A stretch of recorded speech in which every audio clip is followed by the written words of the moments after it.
जी दादी माँ। जी समझ गया, मैं आरुषि को बता देता हूँ। Okay. I am sorry, presentation आज 2 बजे ही होगा। एक्चुअली बुआ माँ इज ऑफ द ओपिनियन कि प्रेजेंटेशन आज ही होना चाहिए। और कहीं ना कहीं दादी माँ इज ऑल्सो कन्विंस, क्योंकि हमारे पास ज्यादा वक्त नहीं है। I think Vihan she is right. You know, हमें काम को लेके प्रोफेशनली बिहेव करना चाहिए। डोंट वरी, 2 बजे मैं ऑफिस पहुंच जाऊंगी। Are you sure? Of course yes. तो मैं ड्राइवर के साथ गाड़ी भिजवा दूंगा, तो मैं आके पिकअप कर लेगा। ओके, जी। बाय। लेकिन यू नो व्हाट, मैं सोच रहा था, इनफैक्ट मुझे पता है कि बोर्ड मेंबर्स में मैं भी रहूंगा ना। हाँ तो तुम मुझे रिश्वत दे दो तो मैं बोर्ड मेंबर्स का डिसीजन इन्फ्लुएंस करवा सकता हूँ। यू नो विहान, वत्सल। रिश्वत? हाँ। तुम्हें रिश्वत चाहिए? क्या दे सकती हो?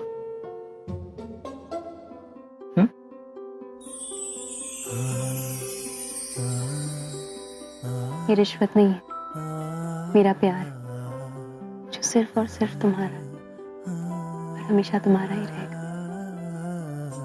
और रही बात इन्फ्लुएंस की, तो मैं कोई गलत तरीका यूज करके अपना थीम पास नहीं करवाना चाहती। और सुनो, तुम भी वही डिसीजन लेना जो तुम्हें ठीक लगे, जो हमारी कंपनी के लिए सही हो। क्या तुम भी बहुत बोरिंग हो यार। मैं यहाँ इतनी रोमांटिक बातें कर रहा हूँ और तुम हो कि सीरियस बातें करने लगे। तुम्हें पता है ना तुम पागल हो। All the very best. Thank you. I'll see you at 2. See you at 2। Bye. Bye. जाओ।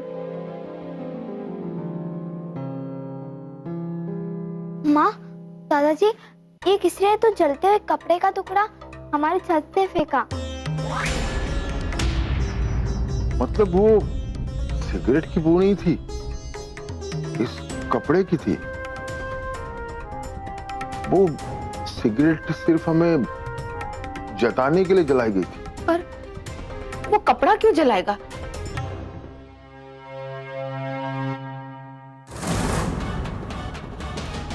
ये सेंट्रल जेल, ये तो जेल का कपड़ा है।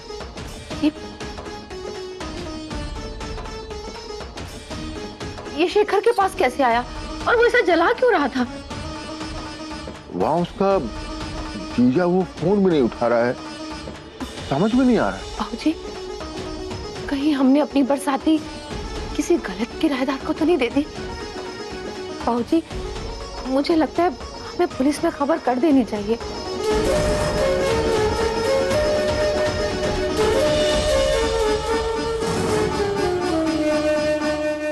वो सब चेक कर लिया ना, प्रेजेंटेशन और सीडी चेक की? यस, 3 4। ओके ठीक है। अरुषि पुत्र, तेरे भगवान जी पे ध्यान दे, इनका भी ऑल द बेस्ट ले ले पुत्र।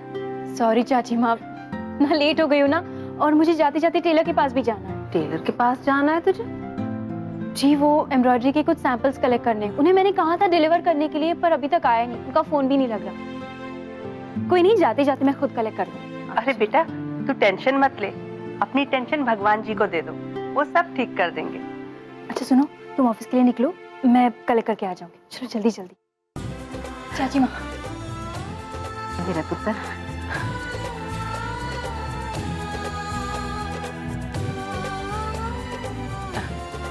ताई माँ। जीती रे बेटा। थैंक यू माँ। All the best. Thank you. Bye.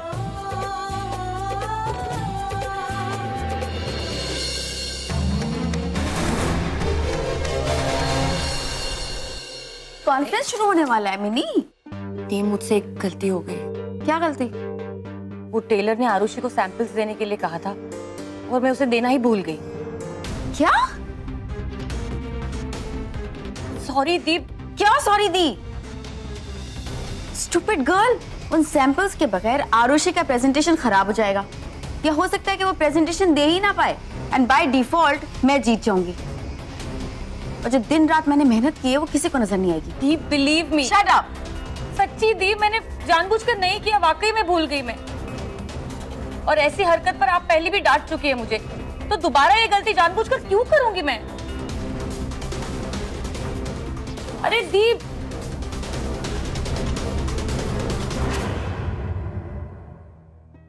Suleman भाई, जल्दी से मेरे एम्ब्रॉयडरी सैंपल दीजिए। अरे मैडम, वो तो आज सुबह ही हमारा आदमी आपके घर छोड़ के आ गया।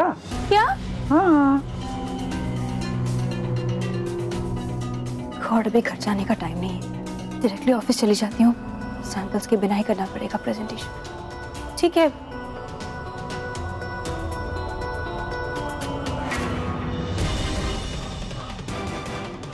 आप लोगों ने पुलिस को फोन किया? क्या हमें पता नहीं सच्चाई क्या है, पहले हम कंफर्म कर लें। अगर कुछ नहीं हुआ तो खामखा किसी पे इल्जाम लगाना कोई अच्छी बात तो नहीं है। मैं पता करता हूँ, चलिए हम लोग अंदर चल के बात करते हैं। ध्यान से देखिए इस तस्वीर को, ये एक हत्यारा है और कुछ ही दिनों पहले ये जेल से फरार हो गया है। ये बहुत ही खतरनाक। अरे ये तो हमारे बरस्ती में रह रहे शेखर जैसा लग रहा है। ठीक है माँ। टाइम क्या हुआ? 2 बज गए। स्केड्यूल के हिसाब से मुझे लगता है हमें मीटिंग शुरू करनी चाहिए। क्या हुआ विहान? आरुषि अपना फोन घर पर ही भूल गई है।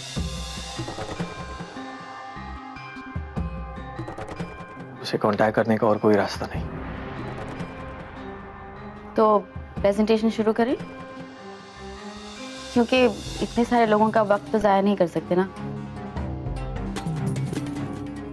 पता नहीं, वो तो बहुत ही गैर जिम्मेदार निकली। आरुषि इतनी लापरवाह होगी मैंने सोचा नहीं था। आरुषि, कहाँ हो तुम? जल्दी पहुंच जाओ बस, ये मौका नहीं जाना चाहिए तुम्हारे हाथ से। अगर इंटरनल प्रेजेंटेशन में ये हाल है तो I am sure international fashion week का कंपटीशन एग्जीक्यूट करने का प्रेशर आरुषि हैंडल नहीं कर पाएगी। ठीक है प्रियंका, प्रेजेंटेशन शुरू करते हैं। Okay, so I will start. हमारे इस फैशन वीक का थीम है परंपरा एंड फैशन। बहुत ही खतरनाक मुजरिम, इसे उम्र कैद की कैसे पता चलेगा कि ये आदमी शेखर है या नहीं, क्योंकि इसे तो दाढ़ी है। और इस उम्र में ही इसने बड़े-बड़े आइडिया। कारनामे दिखाए हैं। ये अपने जेल के निवास में ही भागा है। ये कैद अगर इन्हें शक हो गया तो बर्बाद हो जाऊंगा।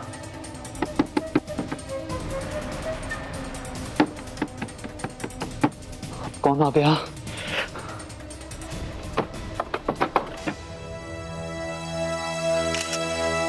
अरे ओए ओए सुन ओए!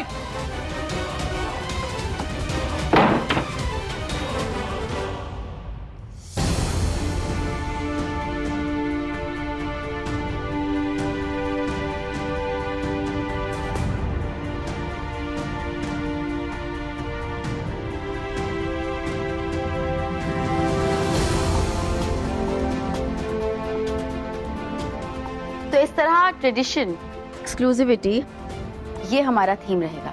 और इसके बिना पर हम अपने पुराने क्लाइंट्स को अपने साथ बांध कर चल सकते हैं, क्योंकि वो बरसों से वत्सला के लॉयल रहे। और इंटरनेशनल लेवल पर हम इंडियन कल्चर और इंडियन ट्रेडिशन को प्रमोट भी कर सकते हैं, क्योंकि यही हमारी स्ट्रेंथ है और इसे हमें कभी भूलना नहीं चाहिए।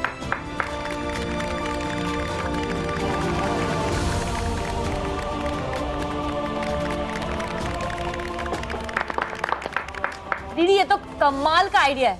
मुझे तो लगता है कंपटीशन में ना यही आइडिया साथ लेके।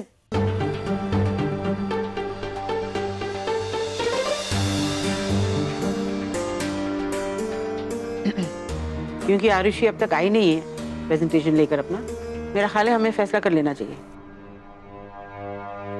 Sorry sorry.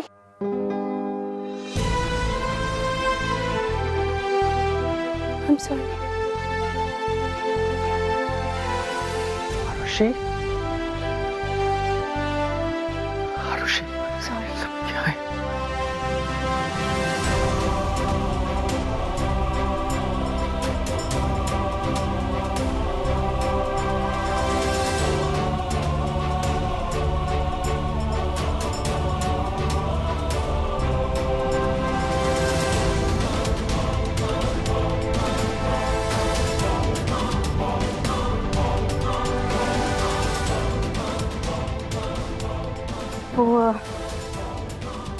लेट हो गई तो दौड़ कर आना पड़ा और हील्स पहन के दौड़ नहीं सकते तो इसलिए हाथ में वो सॉरी।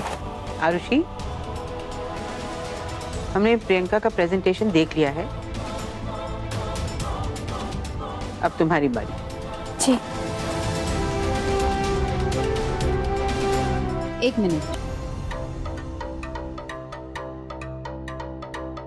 मेरे हिसाब से प्रेजेंटेशन का टाइम 2 बजे का था और आरुषि वक्त पर नहीं पहुंच पाई, इसलिए आरुषि को अपना प्रेजेंटेशन देने की इजाजत नहीं देनी चाहिए।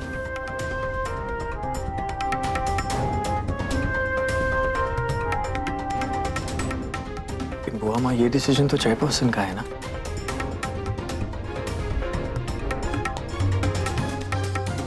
ऐसी बोर्ड मीटिंग्स में टाइमिंग और डिसिप्लिन बहुत इंपॉर्टेंट है।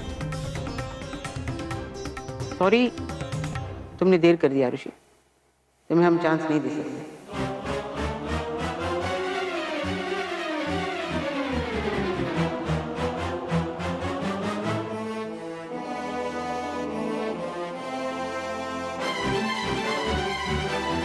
मैं ऐसे हार नहीं मानने वाली, कुछ तो करना होगा। मैं तो कहती हूँ पुलिस को बुला ही लीजिए। अगर वो निर्दोष हुआ तो छूट जाएगा। हाँ, लेकिन पुलिस हमसे पूछ सकती है कि हमने ऐसे आदमी को अपने घर पे किराएदार क्यों रखा। तो दादू, हम उनसे कह देंगे कि हमें क्या मालूम कोई आदमी कैसा है। और वैसे भी हमें जो भी कदम लेना होगा बहुत सोच समझ के लेना होगा, क्योंकि ये आदमी खतरनाक भी हो सकता है।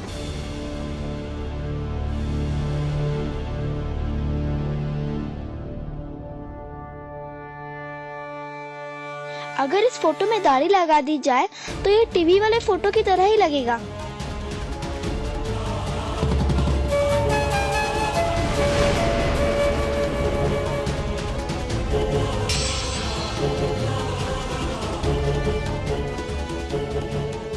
ये तो एक ही आदमी है, मुझे अभी दादाजी और भैया को बताना पड़ेगा। भैया,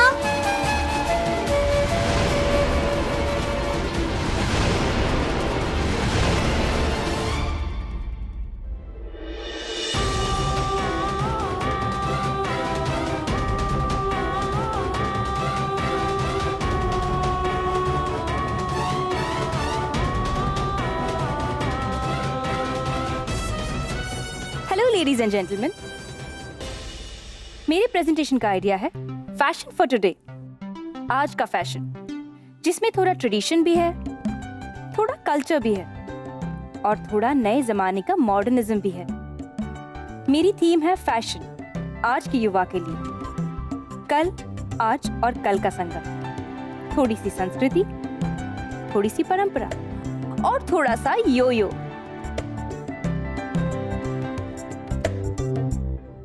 पता है आपको, हमारे किसी भी आउटलेट में यंग बायर्स बिल्कुल नहीं आते। क्यों? क्योंकि उन्हें देने के लिए नए जमाने का ऐसा हमारे पास कुछ नहीं है। हमें ऐसा कुछ बनाना चाहिए जो सबके लिए हो, जो नए और पुराने के बीच का ब्रिज साबित हो।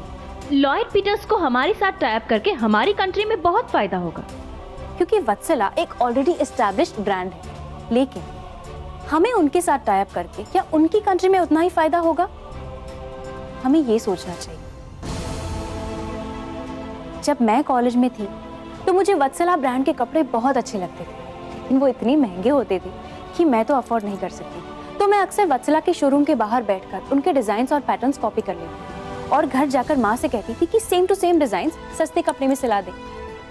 जब मैं वो कपड़े पहनती थी तो सब लोग बहुत तारीफ करते थे। तो क्या हमें अपने दरवाजे मेरी जैसी लड़कियों के लिए नहीं खोलने चाहिए?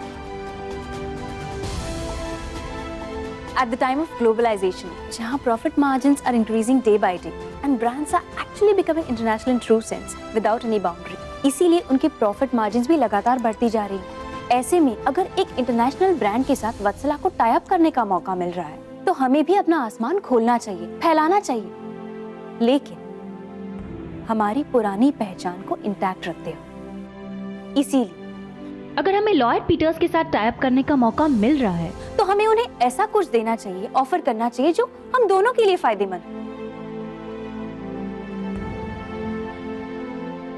इसे परंपरा को तोड़ना नहीं, हमारी परंपरा में जोड़ना कहेंगे। इनोवेशन और फ्यूजन, यही मेरी थीम।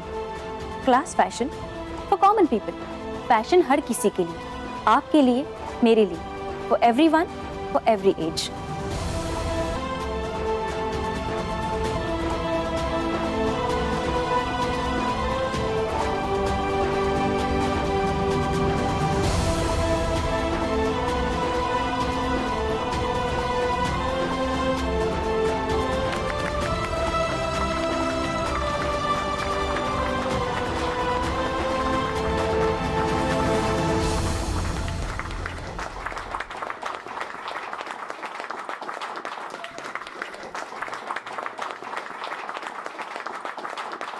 आप सब तालियां क्यों बजा रहे हैं? हर ब्रांड की अपनी एक पहचान होती है, यूनिकनेस होती है, और वत्सला के पास वो यूनिकनेस है। और अगर हम इस कॉन्सेप्ट पे काम करेंगे तो वत्सला वो यूनिकनेस खो देगा। हमें चाहिए कि हम अपनी कंपनी की यूनिकनेस को, एक्सक्लूसिविटी को बचा कर रखें। नए कॉन्सेप्ट पर काम करके हम उसे खो देंगे, क्या जरूरत है इसकी? हमारा ट्रेडिशनल फैशन देखकर, हमारे सेंस ऑफ ड्रेसिंग को देखकर फॉरेन कंट्रीज मजबूर हैं कि वो हमारे कंट्री में इन्वेस्ट करें। तो फिर हमें कॉम्प्रोमाइज करने की क्या जरूरत है? जस्ट इमेजिन, हमारी मॉडल्स ट्रेडिशनल कपड़ों में रैंप पर वॉक कर रही हैं और बैकग्राउंड में श्लोक और मंत्र बज रहे हैं। सबके सब मंत्र मुग्ध रह जाएंगे। खास लोगों के लिए खास फैशन, यही है वत्सला। जब मना किया था तब भी प्रेजेंटेशन दिखा दिया। इसे तो डिस्क्वालीफाई कर देना चाहिए।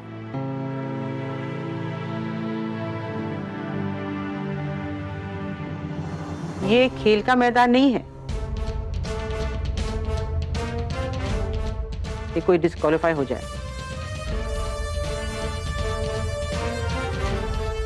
ये वत्सला के फ्यूचर का सवाल है। हाँ, आरुषि ने प्रोटोकॉल तोड़ा है, ये ठीक नहीं हुआ।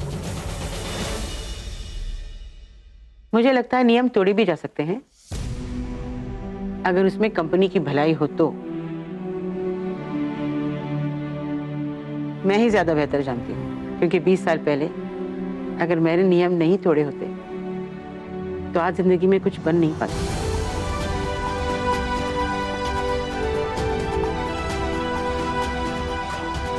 एक तरफ प्रियंका का कहना सही है कि वत्सला की पहचान को नहीं बुलाया जा सकता, और दूसरी तरफ आरुषि जो कह रही है वो भी ध्यान में रखने लायक, क्योंकि आज के खरीदारों से हमें नाता जोड़कर रखना है। अब हम सबको मिलकर ये फैसला लेना है कि कंपटीशन के लिए कौन सा आइडिया भेजा जा सकता है।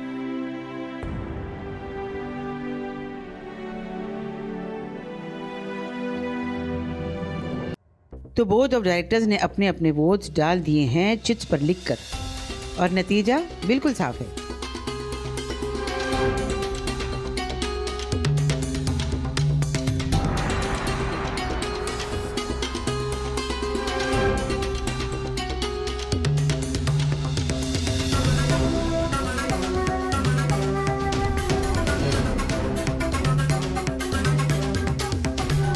कंग्रेचुलेशंस प्रियंका, तुम्हारा आइडिया और तुम्हारा कंसेप्ट सिलेक्ट हुआ है। Yes yes yes yes.